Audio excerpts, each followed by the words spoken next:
DEI is only just putting people of color and marginalized groups in spaces, even if they're not so correct. qualified. That's exactly what DEI does. But that's not all that it does. You're categorizing it as something it isn't.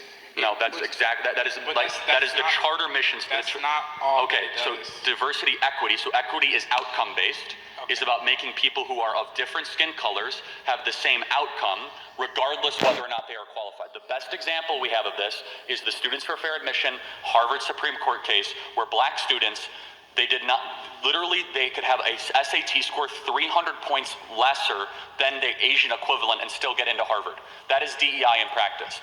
I believe when you're hiring for an organization or for a company or for whatever you are doing, you should prioritize merit and character, and race should mean nothing. We should build around things that matter and not things that don't matter. You have to also take into the fact that black people have only been able to completely legally be able to make profit for themselves for around 60 years. And this is no. Since segregation ended in 1965 and the Equal Rights Act in 1965, so what you talking? There's not. How did that? So let's talk about you. How did that impact you? How did something that happened 60 years ago impact your life?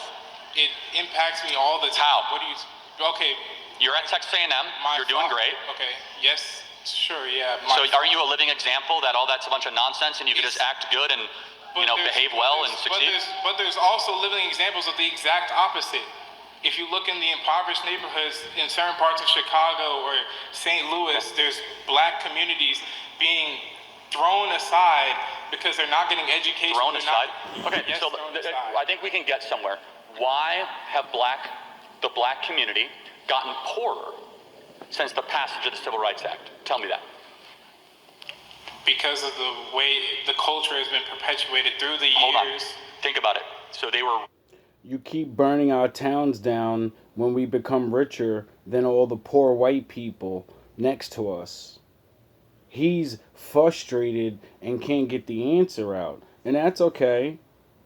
Richer when we were segregated and more racist. America's become less racist. What about Tulsa? Oh, so it's less racist, so it's still racist. Thanks for admitting that. Yeah, no one's going to defend what happened in Tulsa again. But let's talk. But that's... Yeah, bombings and burning down all of our expensive shit. And allowing the poor locals to rob and pillage it so they can have nice things. That's why we can't have anything, because when we build up, your low-level Super Saiyans come and take it. We're talking about a lot of different cities. We're talking about Chicago, Tulsa, but let's again, this is a very important point. Why is it that black America has gotten richer on average, poorer on average, since America passed all these anti-racist laws? I can't answer that one. Okay, yeah. So do you think that... Well, we can add the word sabotage to the Black Panthers. You admitted this. These are all things you admit. You sabotaged the Black Panthers. You sabotaged Malcolm X. You sabotaged Martin Luther King. You sabotaged Tulsa. You sabotaged the Georgia town and Chicago. All the places we ever were magically got fucked up. Name a group of people that you're smart as a doctor, you can build your own cities up and become rich, and then you de-evolve somehow into you could barely read at a 4th grade level. That can't happen if you're left alone. See, you're not dealing with some dumb nigga. And even if they did, they wouldn't care. But you care, don't you? Yep. Deep down, it eats away at you. Yes. Makes you question who you are. Yep. Why you're not enough. And the worst part, you think it's your fault. Yeah, I know that feeling. Not anymore. I know what it's like to be someone's punchline. To be a pawn in someone else's twisted game. Oh, yes. But let's get one thing clear. They hurt you. Yes. But they'll never get the chance to do it again. Nope. Want to know why? Because from here on out, you decide who gets close. Who gets a piece of you. Not them. No, this is why. Then I heard a voice of the Lord saying, Keep making fun of "Shall I us. send? Who will Keep go laughing. for us?" Ye that laughs I first, said, never laughs last. Say you. I took you from the ends of the earth, from its farthest corners I called you. I said, you are my servant. I have chosen you and have not rejected you, so do not fear, for I am with you. Do not be dismayed, for I am your God. I will strengthen you and help you. I will uphold you with my righteous right hand. Oh, yes. All who rage against you will surely be ashamed and disgraced. Yes. Those who oppose you will be as nothing and perish. Poor on average, since America passed all these anti-racist laws. I can't answer someone. Keep Okay, talking. yeah. So do you think the fact that 70% of black youth don't have a dad around is probably pretty important? That's because of the culture. So Maybe because when you made the welfare program, you kept telling all the women, if you allow your man to sleep in the house that's legal, you'll get put out on the street with your kid. I lived in the projects and I know the rules. You broke our fucking families apart. What the fuck are you talking about, nigga? That was the rules. You can't have a father. You want a home or you want a dad? respectfully, allow me to interject. How does the white culture impact the fact whether or not a black dad stays around when he impregnates a I'm not woman? saying it's the white culture. I'm saying What is it? the culture. It's your rules and your laws. You know? That's a system. I'll give you this if you leave that nigga behind. He's not allowed in the house. But you know, when I moved around white people and I found out that most of them are fucking 40% of yous are on welfare. And when I asked them, "Oh, you've been on welfare 2 generations, 3 generations? Was your dad living there?" And they said, "Yeah. What are you talking about?" And I go, "Our dads are not allowed to live in a house." And they go, "Really? What the fuck you talking about, nigga?" See, you ain't talking to one of these little niggas that never left the hood. You're talking to a nigga that got to live around yous and have the power of confession. Culture that has been perpetuated through the 200 years of slavery, the 100 years of segregation, and Jim Crow laws. The marriage, so I gotta enter. You know, brainwashing, making people afraid to want to go to get a job, and you know, all the little gangs y'all have, and all your little Mason groups, and all your little Target groups, and all these things that are literally on the news now. Literally in U.S. document, we tell on ourselves now. Sound the fucking horns, you know. It's like you act like we don't go and read the things that we've been complaining about, and we already know is happening because it's happening to you, and everyone else says you're making things up, and then my father comes eventually. Right, Cash Patel. The days of making fun of us is going away. Thank you, Governor. This is what happens when you let good cops be cops. The FBI and our partners are proud to stand here today together to bring justice to the family of Charlie Kirk and honor his memory.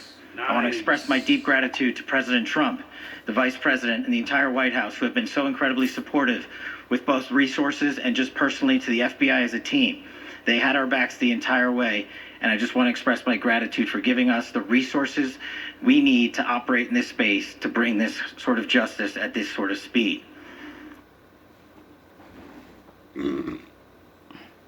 You do realize that like sounds like incredibly fishy that and one of the guys, you know, because you've already thought of this question because you know people, everyone's thinking now. And for you to catch this guy so quick, it sounds good. And for this guy, a nobody, it makes it suspicious because, you know, violence happens every day. And, you know, there's niggas like me that record things and say, this is what's happening and this is what's gonna happen. And then I get attacked and nothing fucking happens. Nobody goes to jail, nobody nothing. But this guy could pop the fuck off and all this other shit and you can get shit done for him. Because the rest of us are nothing, right? In 33 hours, we have made historic progress for Really? resources we need to operate in this space to bring this The magic numbers, huh? sort of justice at this sort of speed. In 33 hours, we have made historic progress for Charlie. Governor Cox, our partnership has been absolutely incredible these last few days. Our partnership will endure. Your state and local partners, your sheriffs, your DPS community has been unbelievably impressive in the hardest of times. Yes. And a case like this cannot be solved, cannot be brought without partnering with your state and local authorities. The FBI has a certain role to play, and we will play that role, and we will lead out for the federal government. Governor Cox, we are so grateful for your state partnership that led out on this investigation. A little bit of the timeline. Charlie was shot at 12:23 p.m. on Wednesday. The first FBI agents arrived on scene in 16 minutes with chiefs of police at 12:39 and secured the scene. The FBI immediately launched fixed-wing assets. We utilized these assets to transport personnel, specialty technicians, hostage rescue teams. We also utilized these assets to go back and forth from the East Coast and here in Utah to transport forensic evidence and other evidence that will be analyzed and is being analyzed at our FBI laboratories in Quantico and other laboratories, including the ATF. At my direction, the FBI released the first set of FBI photos of the suspect at 10 a.m. local time on 9/11. Then, shortly thereafter, the FBI reward of $100,000 was released at 10:45 a.m. local. Myself and Deputy Director Bongino arrived on the scene at approximately 5:30 p.m. on 9/11. The governor led a press conference last night at approximately 8 p.m., where at my direction, the FBI released a never-before-seen video of the suspect. We also released new images to the public of the suspect. And just last night, the suspect was taken into custody at 10 p.m. local time. Woo! In less than 36 hours, 33 to be precise, thanks Magic number. to the full weight of the federal government and leading out with the partners here in the state of Utah and Governor Cox, the suspect was apprehended in a historic time period. And I want to highlight what Governor Cox said. This would not have been possible without you, the media, and you, the public. That's why we went so public, so fast, and we're so transparent, and we're committed to that transparency. Really? That's what's up. I mean, after the couple of blunders, you know, and then that island thing, you know, we're not beat. This is what I said. I can smell the bus warming up. You know, because everyone's starting to question and look. So what does that mean? That means your boss got a boss that got a boss, and your boss that got a boss that got a boss will throw all the other bosses under him under the fucking table if he has to. Why? Because that's his job. So, you know, this is why I told the people that were fucking with me, you don't even realize what you're doing. I'm not worrying about these people trying to save me. My father's gonna come. That means, you know, get the body bags ready, not the bus. And I'm gonna be in the room doing nothing. And then everyone's gonna wonder, well, how the fuck does he keep calling this shit out and not doing it himself? It's because God's real. The crime scene, just a little bit there. It is a large crime scene. State and local authorities, along with federal authorities, processed that crime scene quickly. And I even had the ability to walk through that crime scene. AKA?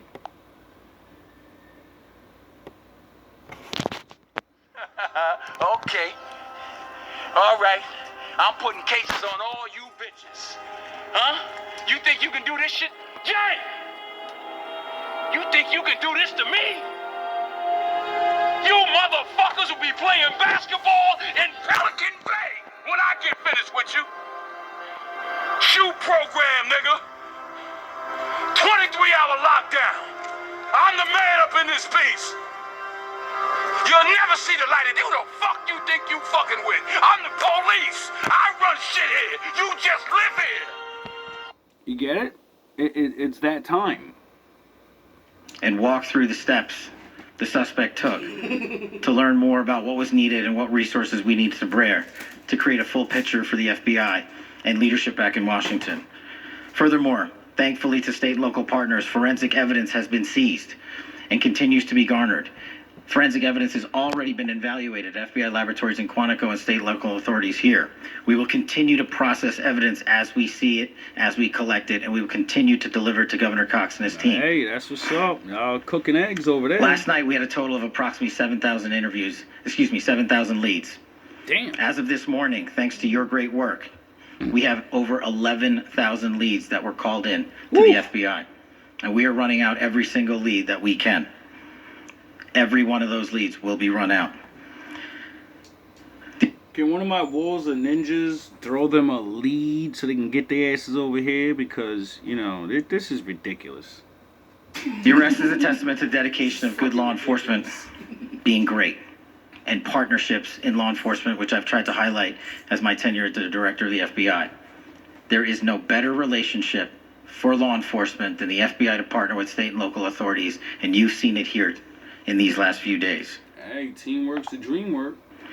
The FBI Salt Lake Field Office, along with our offices in LA, Phoenix, Denver, San Antonio, Las Vegas, Pittsburgh, Buffalo, our headquarters component in Quantico, all participate in the FBI. I want to express my deep gratitude to the employees of the FBI, the men and women, the evidence response team tacticians, the special operators, the agents, the support staff. You have done monumental work in historic time when the public, who had a right to demand such an expeditious solving of an investigation. Well, you guys solved an investigation like a while ago, and we still want to see those papers. The investigation's over. Nobody cares about anything else. Just what's you know. I mean, never mind. The FBI answered that call diligently, critically important to our nation, and we delivered. And I'm proud to be their leader, and I'm proud to be the director of the FBI. Hey, I give you a salute. You came in the game, and you came in. You said people are going, and you know you can't get them all. You know, you're not Ash. They're not Pokemon. You can't catch them all. I know this. It's very much an ongoing investigation, as the governor said, and we will continue to work with state and local authorities to develop the investigation, to provide them the evidence they need for their ongoing prosecutions, and we will be here to answer every call they absolutely have, as long as it takes, for as long as we need to find and apprehend whatever suspects were involved in this crime. You see, people, when you help, shit gets done. When everybody just sits around, you know what I mean? Nothing gets done. Lastly, to my friend Charlie Kirk, rest now, brother. We have the watch, and I'll see you in Valhalla. What? Oh, so you don't believe in Christ? Okay. Who do you believe in? Valhalla, in Norse mythology, is the Grand Hall of Odin in Asgard, where warriors... Oh, you believe in Odin. Okay, I get it. Is the Grand Hall of Odin in Asgard, where warriors who die bravely in battle are taken by the Valkyries. It's not just a resting place, it's a warrior's paradise. Every day, these warriors, known as the Einherjar, fight epic battles, only to be resurrected at night to feast on endless meat and drink unlimited mead, served by the Valkyries. The phrase "till Valhalla" means "until we meet again in Valhalla," symbolizing honor and bravery in death. While Valhalla is a real concept in Norse myths, it is also used figuratively today to represent a place of ultimate glory. Valhalla. Now think about the concept. I'm about to break you down real quick, and think about being locked in another reality where other people are not, and only the warriors go, right? Wouldn't that mean killers? And then they're gonna fight each other for eternity. That sounds like that place in the Bible like Tartarus, where my father said, man and the fallen, they're gonna go to a place and they're gonna stay together forever. And the fallen, your Odin, he hates your fucking guts. And the Valkyries, you're gonna fight them. You're gonna fight all Odin and the Valkyries forever. You think you're gonna win? Or you're gonna get obliterated and then resurrected, get a lunch break, and then go back to fucking getting your ass whooped again. You people are idiots. You people are To my idiots. friend Charlie Kirk. Rest now, brother. We have the watch. And I'll see you in Valhalla. I swear, Satan is the smartest fucking thing in the cosmos next to the Lord. He soups people up like it's gonna be a fucking party down there. How the fuck do you want to go through this life and then you go to an eternal battle forever? That's not fucking heaven to me. But I'm not a warrior, so I'm not a true warrior. Like I'm not just warrior and priest and a king and a man and a sweeper. I have that mindset, so maybe I just don't understand that. But I do train in the ways of the warriors, so I do understand it. But real warriors on my side, we want to rest. This earthly place is the fight, and when we rest, we don't want to fight no more. Like that movie. What was that movie with Russell Crowe and he had Gladiator? You remember? And then he went to the Elysian Fields with his family to rest and make love. You want to go off around a bunch of fucking dicks? You want to be trapped around a meat fest forever? Yeah, okay. Yeah, okay. That don't sound like heaven to me, nigga. Thank you, and good morning. I would just like to take a few minutes as the sheriff to express my gratitude. Skip. Shown true here. And without AG Bondi and Deputy Attorney General Todd Blanche and the resources they brought to bear, we would not have been able... Skip. Ladies and gentlemen, I get the microphone, so I hope you'll permit me a moment just to share a few more thoughts about where we are and how we got here and maybe a little bit of where we go from here. I don't want to get too preachy, but I think it's important that we, with eyes wide open, understand what's happening in our... So he said not to get too preachy, so he's about to say something biblical. Hopefully I can understand it. Our country today. I've heard people say, well, why are we so invested in this? There's violence happening all across our country, and violence is tragic everywhere. And every life taken is a child of God who... Stop lying. That's not true. The Lord literally said he made his own people. So stop lying to the people, because they're going to read the book one day, and they're going to say, I'm a child of man. And the ultimate adoption is the Father, the Lord. So, you probably don't read the Bible, so I won't hold you to that, you know what I mean? But, no, you're not going to lump everybody together as God's children. We all become his children through choice. That's the whole point of follow his way, and he adopts you into the covenant, and you get it? Everyone's just not God's child. Deserves our love and respect and dignity. Yes, everyone does deserve that. That's something everyone definitely does deserve, regardless if you're God's child or not. That's the message of God's children. Does everybody promote that? No. So if you're not promoting that, then you're not God's child. Okay? We see the difference now? This is certainly about the tragic death, political assassination of Charlie Kirk. But it is also much bigger than an attack on an individual. Yes. It is an attack on all of us. No, it's not. He wasn't a regular person. So he's not like me. He didn't have a 9-to-5 job. He was famous, and he's up. He's somebody. Get it? We're nobodies. He's not one of us. He's one of you. People that are known.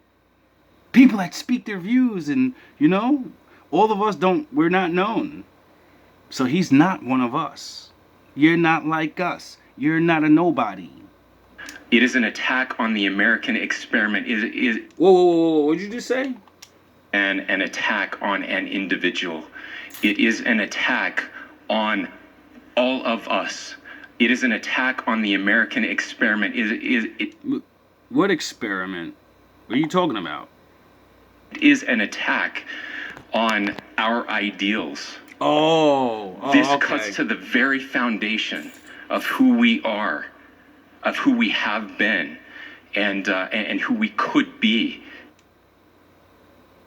Most nobodies like me, we ain't gonna be nobody but nobody. We're not gonna rise up to that guy's level and have fucking time and people know us. When we die, our family's probably even gonna go to our fucking funerals. What are you talking about?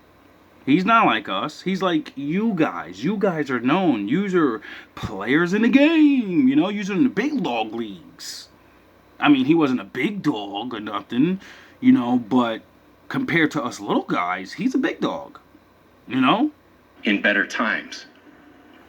Political violence is different than any other type of violence. Yes it is. Cause you see, one man doesn't go up against you guys that are somebodies, cause that's stupid and crazy.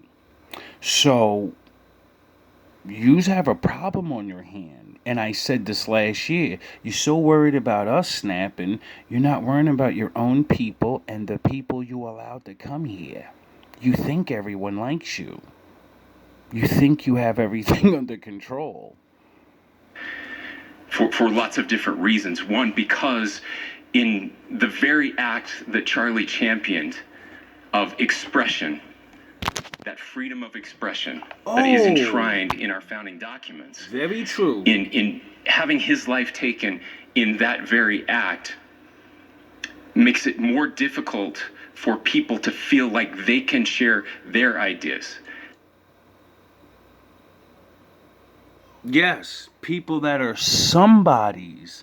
Yous are gonna get real fucking scared to go to those colleges and talk crazy to people now. Segregation and Jim Crow laws. The marriage, so I gotta interject again. Yous are gonna be so scared you're gonna start going in with Kevlar vests and helmets on.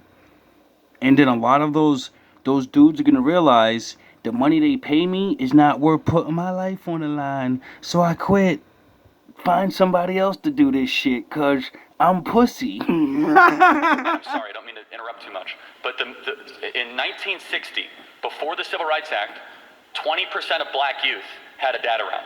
Now it's, 20% were single fathers, 80% had a dad around. It's been inverted. So we actually have seen black dads run away from their kids the last 60 years. Fanatic Sportsbook Fair. Seen black dads run away from their kids the last 60 years. Why?